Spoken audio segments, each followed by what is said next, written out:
دعائك وتلاوة كتابك. السلام علیکم ورحمۃ اللہ وبرکاتہ۔ الحمد للہ رب العالمین وصلی اللہ وسلم علی نبینا محمد وعلی آلہ وصحبہ اجمعین ومن تبعہ بإحسان الی یوم الدین، اما بعد۔ محترم بھائیوں اور بہنوں، آج 27ویں پارے کی تلاوت کا خلاصہ آپ کے سامنے پیش کیا جا رہا ہے۔ اس پروگرام میں ہماری کوشش ہے کہ زیادہ سے زیادہ قرآن کی تعلیمات، قرآن مجید کے پیغام آپ تک پہنچائیں، کیونکہ قرآن مجید کی باتوں پر عمل کرنا ہم سب کی ذمہ داری ہے۔ اگر ہم سمجھیں گے تو عمل کریں گے، اس لیے قرآن کریم کی تعلیمات کو سمجھنے پر توجہ دیجیے تاکہ ہم اس کی روشنی میں اپنی زندگیوں کو منور کر سکیں۔ انسان کی تخلیق کیوں ہوئی؟ اللہ تعالیٰ نے انسان کو کیوں پیدا کیا؟ کہا گیا وَمَا خَلَقْتُ الْجِنَّ وَالْإِنسَ إِلَّا لِيَعْبُدُونَ۔ انس و جنس کی تخلیق اس لیے ہوئی کہ وہ اللہ کی بندگی کر سکیں۔ گویا ہم اس لیے آئے کہ اللہ تعالیٰ کی بندگی کریں، اللہ کی شان کا اعتراف کریں، اللہ کی عظمت کو پہچانیں، اللہ کی توحید کو قبول کریں۔ اور اگر یہ نہ ہو تو گویا ہم نے اپنے مقصد حیات کو مس کر دیا، اس کو ہم نے ضائع کر دیا۔ اور اس کے لیے تذکیر کی بات بتائی گئی، وَذَكِّرْ فَإِنَّ الذِّكْرَ تَنفَعُ الْمُؤْمِنِينَ، کہ آپ نصیحت کیجئے ایک دوسرے کے ساتھ، کیونکہ نصیحت کے ذریعے جو مومن ہیں وہ فائدہ اٹھائیں گے، دوسرے کوئی دین کی بات کریں گے، سنیں گے، دین کی بات پر وہ توجہ دیں گے، اور جن کے دلوں میں ایمان نہیں، کجی آ گئی ہے، وہ دین کی باتیں سن کر چڑ میں مبتلا ہوں گے، انہیں دین کی باتوں سے محبت نہیں، نفرت ہوگی۔ دین کی باتیں سن کر جس طریقے سے آدمی کے دل میں ایک محبت پیدا ہوتی ہے، انہیں کڑن اور چبن محسوس ہوگی۔ اس لیے کہا گیا کہ آپ نصیحت کرتے رہیے، جو مومن ہے اس سے وہ فائدہ اٹھائیں گے۔ اور دین نام ہی خیر خواہی کا ہے، ایک دوسرے کے ساتھ بھلائی کا ہے۔ الدین النصیحہ، دین خیر خواہی اور بھلائی کا نام ہے۔ اور اگر اعمال اچھے ہوں انسان کے، دنیا میں وہ اپنے مقصد کو پہچانے، عمل اچھے کرے، تو مرنے کے بعد بھی اس کا فائدہ اس کو کتنا ہوتا ہے، ذرا اس پر بھی آپ غور کیجئے۔ سورہ طور آیت 21، اس میں بتایا گیا کہ جب آدمی مر جائے نیک اولاد کو پیچھے چھوڑ کر، تو اس کی اولاد کی جو نیکیاں ہیں وہ بھی ماں باپ کے درجات کی بلندی کا سبب بن جاتی ہیں۔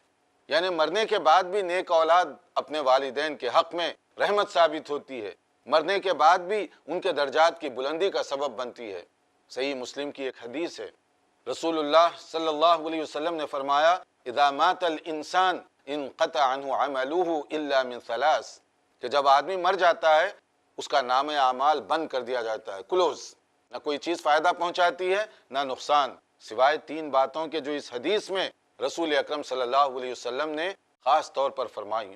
صدقۃ جاریہ، ایسا کام جو چیریٹیبل کام ہے، رفاہی کام، جس سے مخلوق کو فائدہ پہنچے، جب تک وہ کام کے اثرات باقی رہیں گے، کرنے والے کو چاہے وہ مر بھی جائے ثواب ملتا رہے گا۔ مسجد بنا دی، بنانے والا تو مر گیا، مگر جب تک مسجد باقی رہے گی اس کا ثواب اس کو برابر ملتا رہے گا۔ کنواں، کہیں پانی کا انتظام کر دیا ٹیوب ویل یا کسی ذریعے سے، جب تک مخلوق کو چاہے وہ مویشی ہوں، درندے چرندے پرندے، انسان، کوئی بھی اس سے فائدہ اٹھائے، ایک ایک بوند قطرے کے عوض اس کو ثواب برابر ملتا رہے گا، کیونکہ یہ اس کی کوشش ہے۔ او علم ينتفع به، اور ایسا نالج، ایسا علم جس سے مخلوق کو فائدہ پہنچے۔ اگر آپ صرف سورہ فاتحہ پڑھنا کسی کو سکھا دیں تو سکھانے میں کتنی دیر ہوتی ہے، مگر اس کا فائدہ اتنا زیادہ ہے کہ وہ شخص جتنی مرتبہ سورہ فاتحہ کی تلاوت کرے گا، سکھانے والے کو بھی اس کا ثواب برابر ملتا رہے گا، اس کا حصہ برابر ملتا رہے گا۔ کوئی اچھی کتاب آپ چھوڑ جائیے، جب تک کتاب باقی رہے گی، پڑھنے والے باقی رہیں گے، اس کتاب کے لکھنے والے مصنف یا مؤلف کو اس کا برابر ثواب اور فائدہ پہنچتا رہے گا۔ یا پھر تیسری چیز جس کا اس عنوان کے ساتھ خاص طور پر سورہ طور کی آیت 21 کے ساتھ بڑا گہرا تعلق ہے، او ولد صالح یدعو لہ، ایسی نیک اولاد جو دعا کر سکے۔ اولاد کی دعا والدین کے حق میں، والدین کی دعا اولاد کے حق میں بہت جلدی قبول ہوتی ہے، مگر کتنے ایسے جنازے بھی ہم مسجد میں پڑھتے ہیں کہ جن کے اولاد پیچھے ٹھہری ہوئی ہے، باپ کا جنازہ ہے، نہیں معلوم کہ جنازے کی نماز کیسے پڑھی جاتی ہے، وہ باپ جس نے اپنی پوری زندگی بچوں کے لیے نچوڑ دی، اس کا جنازہ ہے اور بیٹے اس کے لیے دعائے مغفرت تک نہ کر سکتے ہوں، کتنے حسرت اور پچھتاوے کی بات ہے۔ مگر کون اس کے ذمہ دار ہیں؟ بطور والدین کے کیا آپ نے سکھانے کی کبھی کوشش کی؟ کیا آپ نے ان کی ذہن سازی کی کوشش کی؟ دیکھیے، سکھائیں گے تو کتنا فائدہ ہوگا، مرنے کے بعد بھی ثواب پائیں گے۔ اور نہ صرف ثواب بلکہ ایک اور بات بھی بتائی گئی کہ اگر مثلا والدین جنت کے اعلیٰ درجات میں ہوں اور اولاد بھی نیک عمل کر کے جنت کی مستحق بنے لیکن ان کے درجات کم ہوں تو اللہ تعالیٰ والدین کو اولاد کے ساتھ ملا دیں گے۔ یعنی یہ نہیں ہوگا کہ والدین کو نیچے لایا جائے ڈی گریڈ کر کے، بلکہ اولاد کو اپ گریڈ کیا جائے گا۔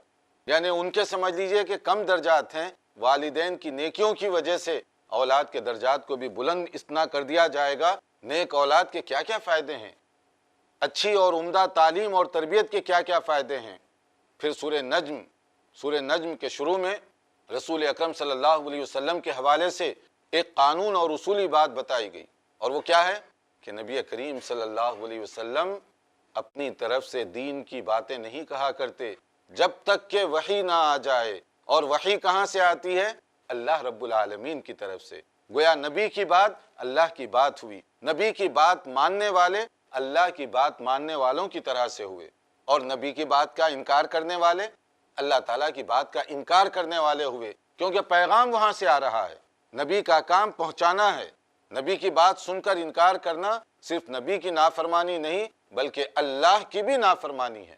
کہا گیا وَمَا يَنْتِقُ عَنِ الْهَوَىٰ إِنْ هُوَ إِلَّا وَحْيٌ يُوحَىٰ کہ رسول صلی اللہ علیہ وسلم اپنی طرف سے کوئی بات نہیں کہا کرتے جب تک کہ وحی نہ آ جائے۔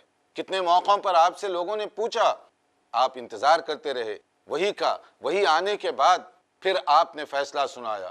پھر آیت 19 اور 20 میں مشرکین عرب میں جن بتوں کی بہت زیادہ شہرت تھی ان کا کچھ تذکرہ کیا گیا، لات، منات، عزا وغیرہ وغیرہ۔ یہ وہ معبودان تھے جن کی وہ پوجا اور پرستش اس زمانے میں کیا کرتے تھے۔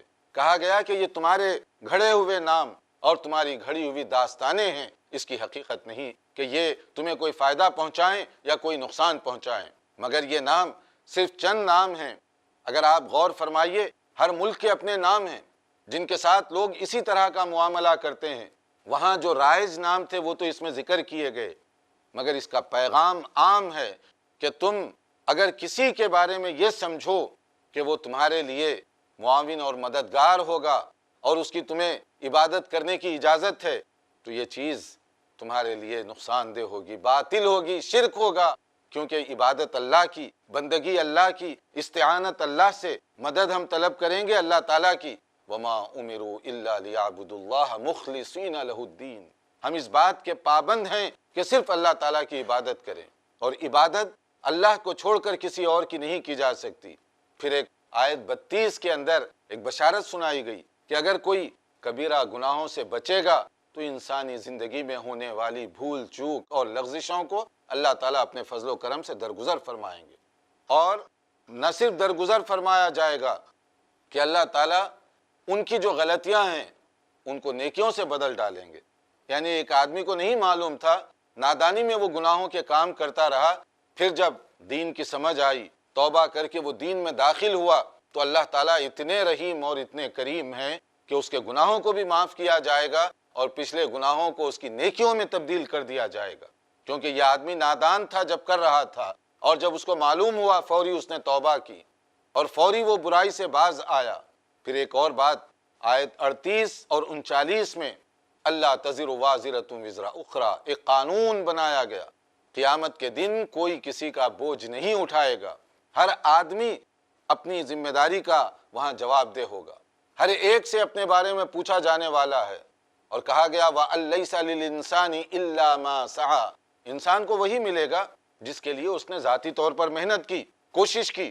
آپ محنت نہ کریں، کوشش نہ کریں اور یہ سمجھیں کہ فلاں اور فلاں نیکی کر کے ہمارے اکاؤنٹ میں منتقل کر دے گا، یہ ٹرانسفر کا سلسلہ ہمارے عرف عام میں تو ہو سکتا ہے مگر اللہ کے پاس یہ قابل قبول نہیں۔ ملے گا وہی جو تم خود کرو گے، کوشش آپ کریں، محنت آپ خود کریں، اور کوئی اگر بوجھ ہے، گناہ ہے، غلط کام آپ نے کیا، سزا بھی آپ کو بھگتنی ہوگی۔ یہ نہیں ہے کہ میں گناہ کروں اور کہوں کہ یا اللہ یہ فلاں کے اکاؤنٹ میں ڈال دے، ایسا نہیں ہوگا۔ گناہ جس نے کیا بھگتنا بھی اسی کو پڑے گا، نقصان بھی اسی کو اٹھانا پڑے گا۔ اس لیے آدمی کو سوچنا چاہیے کہ ہم کس طرح کی زندگی بسر کر رہے ہیں۔ ایسا تو نہیں کہ ہمیں کچھ غلط فہمی میں رکھا جا رہا ہے کہ تمہیں عمل نہ بھی کیے تو ہماری نسبت پکڑ لو، ہمارے دامن کو تھام لو، ہم جنت میں لے کر تمہیں جائیں گے۔ وہاں کیا ہوگا کسی کو نہیں معلوم، مگر دعوے ایسے بلند باغ جیسے کہ جنت گویا ان کے حق میں لکھ دی گئی ہے اور وہ جس کو چاہے اس کا حصہ دے سکتے ہیں۔ نہیں، جنت ایمان اور عمل کی بنیاد پر ملتی ہے۔ اگر ایمان اور عمل مضبوط نہ ہوا تو جنت کا وہ آدمی مستحق نہیں بن سکتا۔ پھر اسی طرح سے سورہ قمر، اس میں ایک تاریخی واقعہ پیش آیا، ایک بہت بڑا معجزہ، اقتربت الساعہ وانشق القمر، کہ چاند پھٹ چکا، شق القمر کا معجزہ رونما ہوا، کیونکہ یہ اب قیامت کی نشانی ہے کہ قیامت قریب آ چکی ہے۔ صحیح بخاری میں اس کے بارے میں بتایا گیا بڑا تفصیل کے ساتھ کہ رسول اکرم صلی اللہ علیہ وسلم جب مشرکین عرب نے آپ سے مطالبہ کیا تو آپ کے اشارے سے چاند کے 2 ٹکڑے ہو گئے، اور چاند کے 2 ٹکڑے ایسے ہوئے کہ دونوں کناروں پر چلے اور اس کے بعد پھر ملے آپس میں۔ تو یہ ایک بہت بڑا معجزہ تھا۔ اس کو دیکھ کر مکے کے مشرکین کچھ دیر کے لیے بوکھلا گئے، پھر کہنے لگے کہ محمد صلی اللہ علیہ وسلم کا گویا جادو کا اثر زمین پر نہیں آسمان پر بھی چلنے لگ گیا۔ حالانکہ یہ جادو نہیں، یہ سحر کا نتیجہ نہیں، یہ معجزہ ہے، یہ اللہ تعالیٰ کی کرم فرمائی ہے، اللہ تعالیٰ کی مہربانی ہے، کیونکہ کہا گیا اقتربت الساعۃ وانشق القمر، اب قیامت کی گھڑی قریب آ چکی ہے۔ مومنانہ انداز میں اور مشرکانہ انداز میں کیا فرق ہے؟ مومن اس کو بہت قریب سے دیکھتا ہے کہ اب قیامت قریب آ چکی ہے، اس کے لیے پریپریشن، اس کے لیے تیاری کرتا ہے وہ، اور مشرک اس کے مقابلے میں سمجھتا ہے کہ ابھی تو بہت ٹائم باقی ہے، مجھے محنت کرنے کی کیا ضرورت ہے۔ پھر اس کے بعد کشتی نوح کا ذکر کیا گیا اور اس سلسلے میں کچھ خاص باتیں بتائی گئیں۔ وَلَقَدْ تَرَكْنَاهَا آیَةً فَهَلْ مِن مُدَّکِرٍ، کشتی نوح کو ایک خاص طریقے سے بنوانے کا حکم دیا گیا۔ طوفانوں میں وہ کشتی اٹھی اور اس کے بعد ایک جگہ جا کر تھم گئی، رک گئی، لوگ تو نیچے اتر آئے۔ اس کے بعد کشتی کو کیا ہوا؟ قرآن مجید کی اس آیت میں جو سورہ قمر کی 15ویں آیت ہے، کہا گیا کہ نشانی کے طور پر، سائن کے طور پر اس کو چھوڑ دیا گیا۔ یہ نشانی کیسی ہے؟ انتظار کیجئے اس کے لیے، ایک مختصر وقفے کے بعد انشاءاللہ حاضر ہوں گے۔ ودعائك وتلاوة كتابه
ہر نشانی ظاہر ہوگی۔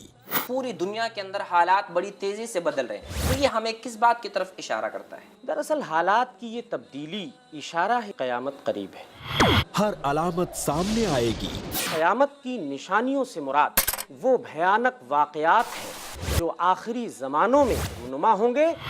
قیامت سے پہلے جانیے شیخ مصطفیٰ اجمل مدنی سے ہر منگل رات 8 بجے صرف i+ ٹی وی پر، بہتر زندگی کے لیے۔ اپنے DTH اور کیبل آپریٹر سے آج ہی سمپرک کریں۔ Free to air. ودعائك وتلاوة كتابه۔ ناظرین، ہم وقفے سے پہلے بتا رہے تھے کہ حضرت نوح علیہ السلام کو حکم دیا گیا کہ وہ کشتی بنائیں، اور خاص اللہ تعالیٰ کی ہدایت اور نگرانی میں یہ کشتی تیار کی گئی، جیسے کہ بتایا گیا اسی طریقے سے حضرت نوح نے وہ کشتی بنائی۔ تو ظاہر ہے کہ یہ غیر معمولی اقدامات کسی خاص مقصد کے لیے ہو رہے تھے، ورنہ عام کشتی بنانا اس کے لیے اتنی نگرانی اور اس کے لیے اتنی ہدایات کی ضرورت کیوں پیش آئی؟ پھر وہ کشتی بنانے کے بعد جب اللہ کی طرف سے عذاب آیا اس قوم پر جو حضرت نوح علیہ السلام کی دعوت و تبلیغ کے باوجود ایمان لانے سے انکار کی، تو وہ سب اس عذاب کی زد میں آ گئے، لیکن جو مومن بندے تھے اللہ تعالیٰ نے انہیں محفوظ رکھا۔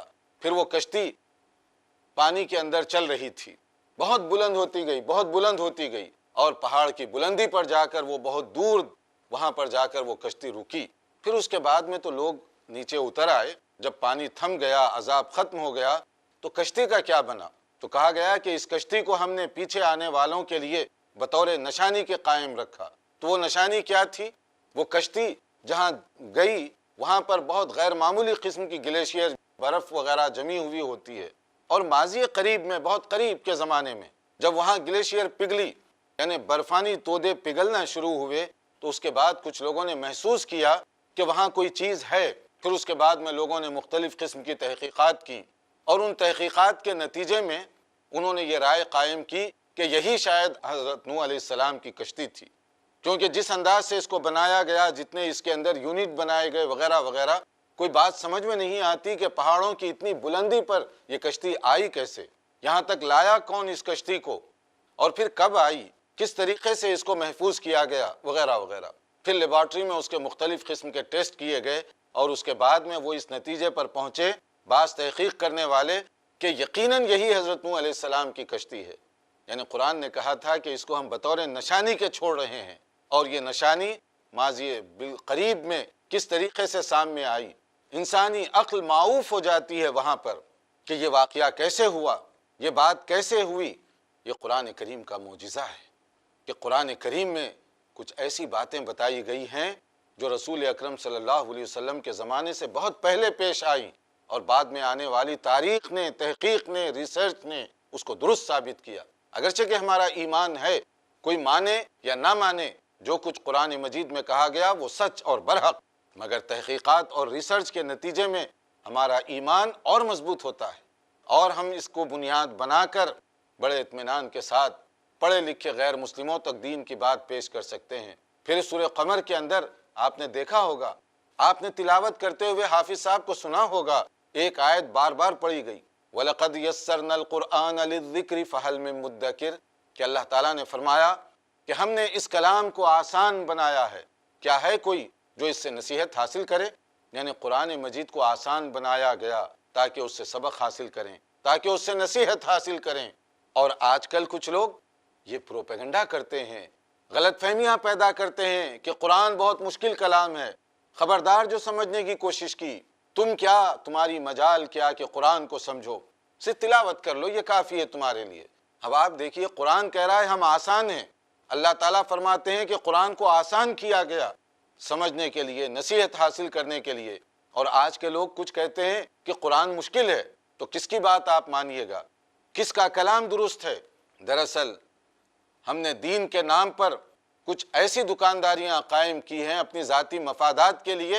ہم نہیں چاہتے کہ لوگ قرآن پڑھیں، حقائق سے واقف ہوں، اور ہماری ذاتی دکانداریاں بند ہوں، لوگوں کو معلوم ہو کہ سچ کیا ہے، غلط کیا ہے۔ جب معلوم ہو جائے گا سوال کریں گے، معلوم ہو جائے گا پوچھیں گے۔ اس لیے کہتے ہیں دور رہو، قرآن فہمی سے دور رہو۔ مقصد یہ ہوتا ہے کہ ہمارا کاروبار چلتا رہے اور آپ کی آنکھیں بند رہیں، ورنہ اگر آپ آنکھیں کھولیں گے تو آپ کو معلوم ہوگا صحیح کیا ہے، غلط کیا ہے۔ قرآن کہتا ہے کہ ہم بہت آسان، وَلَقَدْ يَسَّرْنَا الْقُرْآنَ، اللہ تعالیٰ نے قرآن کو بہت آسان بنایا، کیوں؟ لِلذِّكْرِ، تاکہ اس سے نصیحت حاصل کریں۔ فَهَلْ مِن مُدَّكِرٍ، کیا ہے کوئی جو اس سے نصیحت حاصل کرے؟ پھر سورہ رحمان، اس میں قرآن کریم کی بہت ساری باتیں بتائی گئیں۔ سورہ رحمان کے اندر الرحمن علم القرآن، سب سے پہلے اللہ تعالیٰ نے اپنا تعارف کروایا، انٹروڈکشن اللہ تعالیٰ کا، کہ اللہ وہ ہے، رحمان وہ ہے جس نے تمہیں قرآن کا علم دیا۔ ساری دنیا، ساری نعمتیں، سب کچھ اللہ ہی کا دیا ہوا ہے، مگر یہاں قرآن مجید کو خاص طور پر پیش کیا گیا۔ اس سے آپ سمجھ سکتے ہیں کہ قرآن مجید کی کتنی عظمت ہے۔ اور پھر اس کے اندر ایک اور بات بتائی گئی، علمہ البیان، کہ اللہ تعالیٰ نے انسان کو قوت گویائی عطا فرمائی، ما فی الضمیر، بہتر انداز سے وہ ادا کر سکتا ہے۔ قوت گویائی اللہ تعالیٰ کا ایک بہت بڑا انعام ہے جو کسی کو مل جائے، اسی لیے کہا گیا ان من البیان لسحرا وان من الشعر لحکمہ، کچھ بیان ایسے ہوتے ہیں جن میں جادو کا اثر ہے، گویا کہ خطیب جادو کر رہا ہے لوگوں پر، ایسی کیفیت طاری ہوتی ہے، جب چاہے وہ لوگوں کو ہنسا دے، جب چاہے رلا دے، جب چاہے بٹھا دے، جب چاہے کھڑا کر دے، یہ اللہ کا دیا ہوا ایک انعام ہے۔ اب یہ تو جس کے اندر یہ انعام دیا گیا اس کی بات ہے کہ وہ اس ہنر کو کس مقصد کے لیے استعمال کرتا ہے۔ اسی طرح سے بعض شعر جس کے اندر حکمت بھری باتیں ہوتی ہیں اس کا بڑا تیز اثر ہوتا ہے، لیکن وہ شاعر جس کے اندر اللہ تعالیٰ نے شعر گوئی کی صلاحیت رکھی ہے، یہ اس کا بھی امتحان ہے کہ وہ اس صفت کو کیسے استعمال کرتا ہے، کس قسم کی شاعری کر رہا ہے، با مقصد انسانوں کے فائدے کے لیے یا بے مقصد ادھر ادھر گھومنے والی باتیں جس کا کوئی معنی نہیں ہوتا۔ پھر سورہ رحمان کے اندر ایک آیت، ایک دو نہیں بلکہ آپ نے دیکھا ہوگا 31 مرتبہ 31 ٹائمز اس کو دہرایا گیا۔ کیا ہے وہ؟ فَبِأَيِّ آلَاءِ رَبِّكُمَا تُكَذِّبَانِ، کیا مطلب ہے؟ اللہ تعالیٰ کی ایک ایک نعمت کا الگ الگ انداز سے ذکر کر کے کہا جا رہا ہے، پوچھا جا رہا ہے انسان اور جنات دونوں سے براہ راست کہ اللہ کی کن کن نعمتوں کا تم انکار کرو گے۔ پھر ایک آیت، پھر اس کے بعد میں اللہ کی ایک نعمت، پھر یہی کوسچن، پھر اللہ کا کس کس طرح سے تم انکار کرو گے، کون کون سی نعمت کو تم جھٹلاؤ گے۔ رسول اکرم صلی اللہ علیہ وسلم نے جب اس آیت کی تلاوت کی، جنات کے بارے میں کہا گیا، جیسے ترمذی کی حدیث ہے، وہ ہر اس موقع پر جب آپ اس آیت سے گزر رہے تھے تو اس کا جواب وہ دے رہے تھے۔ جب ان سے پوچھا جاتا کس کس نعمت کو تم انکار کرو گے، جھٹلاؤ گے، کہتے لا بشیء من نعمک ربنا نکذب فلک الحمد، اے اللہ ہم تیری کوئی نعمت کا انکار نہیں کرتے، کسی نعمت کو نہیں جھٹلاتے، اے اللہ ہم تیری تعریف کرتے ہیں، تیرے ہی لیے حمد و ثنا ہے۔ تو جب نبی صلی اللہ علیہ وسلم نے صحابہ سے کہا کہ وہ لوگ تو ہر آیت کا جواب دے رہے تھے، یعنی ان کا یہ ایمان تھا۔ اور پھر اسی صورت کے اندر انس و جن کے لیے ایک خاص پیغام دیا گیا، اگر تمہیں اس دنیا میں رہنا ہے تو تم اللہ تعالیٰ کی بندگی کرو، اللہ کے احکام پر عمل کرو، اور اگر تم اللہ کے احکام پر عمل نہیں کرتے تو کیا کر لو گے؟ کیا اللہ تعالیٰ کی قدرت اور کنٹرول سے تم باہر جا سکتے ہو؟ کیا تمہاری یہ مجال ہے کہ اللہ کے کنٹرول سے اور اللہ کی قدرت سے باہر نکل جاؤ؟ نہیں ہو سکتا۔ یا معشر الجن والانس ان استطعتم ان تنفذوا من اقطار السماوات والارض فانفذوا لا تنفذون الا بسلطان، دیکھو ذرا کر کے، اللہ کے حدود سے اگر نکلنا چاہو ٹرائی کر کے دیکھو۔ یعنی انسان اور جن یہ اللہ تعالیٰ کے مکمل کنٹرول میں ہیں، اس لیے انسان کو چاہیے کہ اللہ کی بندگی کرے، اللہ کی اطاعت اور فرما برداری میں اس کے لیے دنیا میں بھی خیر اور آخرت میں بھی اس کے لیے نجات۔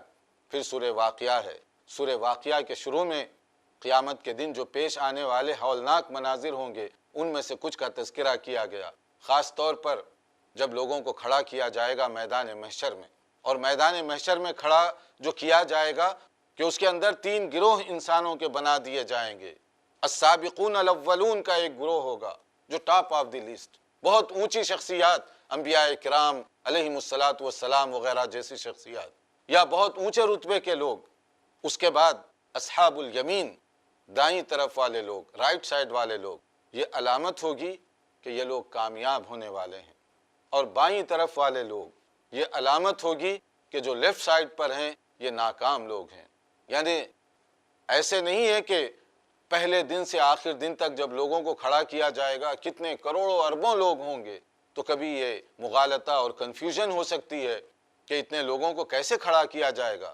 تو اس آیت سے اور سورہ کے شروع میں جو منظر پیش کیا گیا اس سے اندازہ لگتا ہے کہ یہ بہت ہی آرگنائزڈ اور ڈسپلین سسٹم ہوگا، منظم انداز سے کھڑا کیا جائے گا، صف بندی اس طرح کی ہوگی کہ اس کو دیکھ کر اندازہ ہوگا کہ ٹاپ آف دی لسٹ کون سے لوگ ہوں گے، اونچے درجات کس کو ملیں گے، کامیابی کون پائیں گے، اور پھر ناکام و نامراد کون ہوں گے۔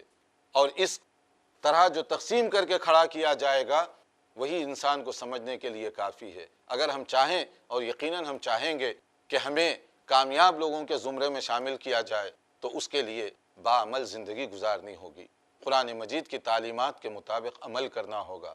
حسرت اور صرف تمناؤں کی بنیاد پر ہم کامیاب گروہ میں وہاں شامل نہیں ہو سکتے، اس لیے کہا گیا الم یأن للذین آمنوا ان تخشع قلوبہم لذکر اللہ وما نزل من الحق، کیا ابھی بھی وقت نہیں آیا کہ تم اللہ سے ڈرو، تمہارے دلوں میں اللہ کا خوف اور محبت پیدا ہو، اور جو کچھ اللہ نے نازل کیا اس پر عمل کرنے کا جذبہ ہو۔ دنیا کی زندگی سے کب تک تم دھوکہ کھاؤ گے؟ کب تک آخرت کو فراموش کر کے اپنی جہنم کی تیاری کر بیٹھو گے؟ کہا گیا کہ جان رکھو کہ یہ دنیا کی زندگی ایک وقتی زندگی ہے، ٹیمپرری زندگی ہے، چاہے 60 سال 70 سال 80 سال کسی کو مل گئے، پھر کیا ہوگا؟ موت کے بعد ہمیشہ اور ابدی زندگی کا سلسلہ شروع ہوگا۔ اس کے لیے ہم نے کیا تیاری کی، اس کے لیے ہم نے کیا انویسٹمنٹ کی؟ تو اس کے لیے ہمیں بتایا گیا کہ تمہاری تیاری اس کام کے لیے ہونی چاہیے۔ ایسا نہ ہو کہ دنیاوی زندگی کے اندر تم دھوکے میں پڑ جاؤ اور اسی دنیا کی زندگی کو تم سب کچھ سمجھ کر آخرت کو اپنی برباد اور تباہ کر لو۔ آخرت کو بنانے اور سنوارنے کے لیے قرآن مجید کی تعلیمات کو سمجھیے اور اس کے مطابق اپنی زندگیوں کا جائزہ لیجیے۔ اللہ تعالی ہمیں عمل کرنے کی توفیق عطا فرمائے۔ والسلام علیکم ورحمۃ اللہ وبرکاتہ۔ وقال الرسول يا رب إن قوم اتخذوا هذا